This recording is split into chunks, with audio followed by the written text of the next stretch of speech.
So with balancing your nutrition, I broke this down into the categories on how your nutrition should be approached. When we are developing, or when I'm developing a, that looks like a caloric, that's an I right there, but yeah, okay. When I'm developing a nutritional strategy for anybody, first things first, we have to develop how many calories that we're going to have. How many calories do we need to consume in a day, right?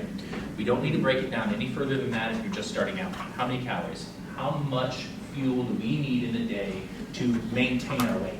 Just maintain out. And the way we establish that, or how I establish it, is I'm going to ask you to log your food. I just need to know what you're eating for a couple weeks. That's it. Don't change anything, just eat exactly the way you're eating, whether it's 800 calories one day and 5,000 calories the next. I just need to see, and what you can do on your own is see where you're at. The other thing that I'll have you do is actually weigh yourself in every single morning, because I need to see if there's any sort of weight fluctuations based off of what you're consuming.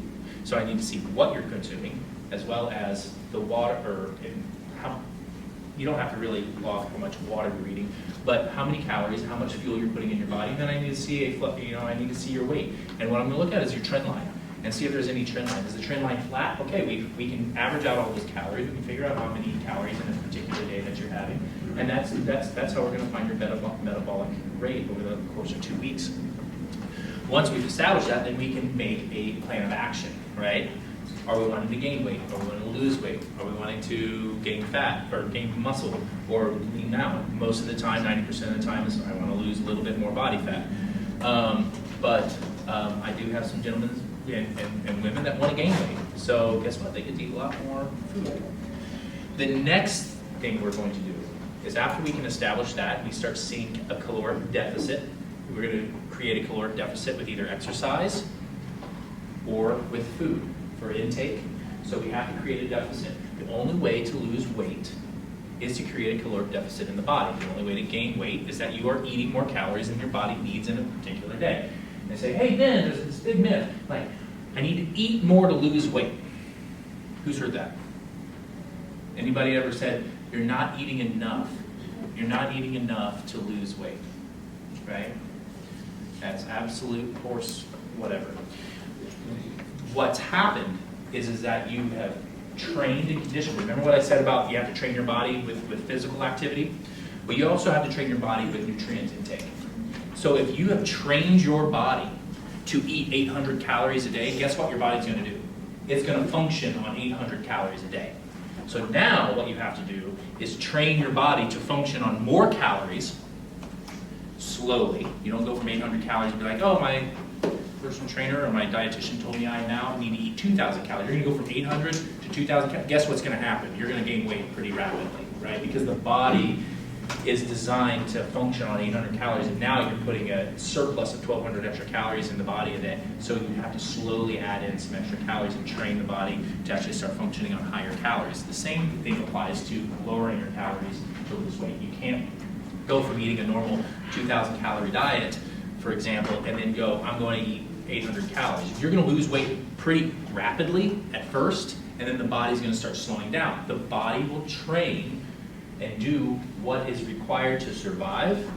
It's not going to do what your mind is telling it to do.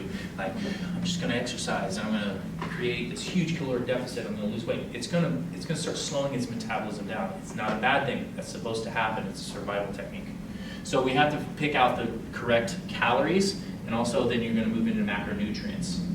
Once you can establish a good habit of counting your calories using, say, like MyFitnessPal or even like jogging it down, then you would use macronutrients, and we break that down into a particular blend of what you're going to be using.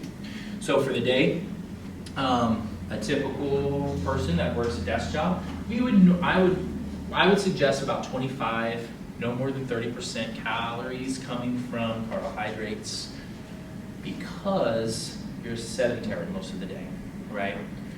That is not considered low carb. Low carb is like less than 20, even like 10. That's a natural blend. And then about 40% of that is coming from proteins. Protein is the most important. Protein you need to get through your diet in whichever way you can, either through meats You can do it with a blend of vegetables. There's lots of different options out there. But protein is most important. That's what you're going to focus on first. And then we're going to backfill with carbs and fats. So a lot of prepping is involved. I just suggest prep your proteins. You can always find carbs. You can always find fats. Like, oh, I need to prep up my rice. You don't have to prep rice. If I need some carbs, guess what? I can go have a candy bar. Right? They're easy. I can go have a soda. I can get sugar. You can find sugar everywhere, but everyone always struggles with finding protein.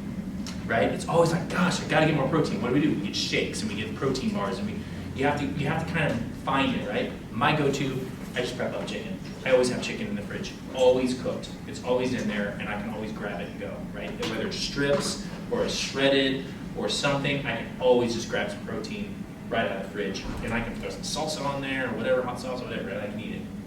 Carbs, like I said, you can find it. Like, look in your cabinets. You can find some carbohydrates. It's loaded in everything, all right? And it's good. It's a good thing, but you don't need to really prep carbs.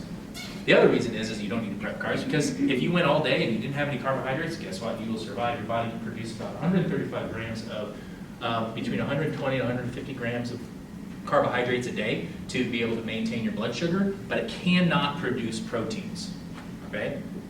And, well, fats, we have a natural gas tank that is always on us. So you don't need to eat fats. If you happen to, you don't want to go to that extreme, but if you went a day and you're like, I think I just ate chicken all day long, you'll make it, okay? But if you forget your proteins, you're going to feel really hungry. If you just eat carbs all day long, you're just always going to crave some more because it's a very quick, very highly metabolized macronutrient, and it's going to be digested very quickly. And because it elicits a very high insulin response, it's going to be stored very quickly as well. Now, if you're a very active person, but that's not what we're talking about. We're talking about the day-to-day. But if you are, say, like very active in sports all day long, then we would have more like a 60 to 70% ratio with carbohydrates because you're always just eating something fueling, right? Proteins and fats take a long time to digest, gives you a really long energy source. But that's not to apply. Please don't say, oh man, I go out and run a 5K every day, but you sit 9 hours out of the day. You still don't want to be doing that, okay?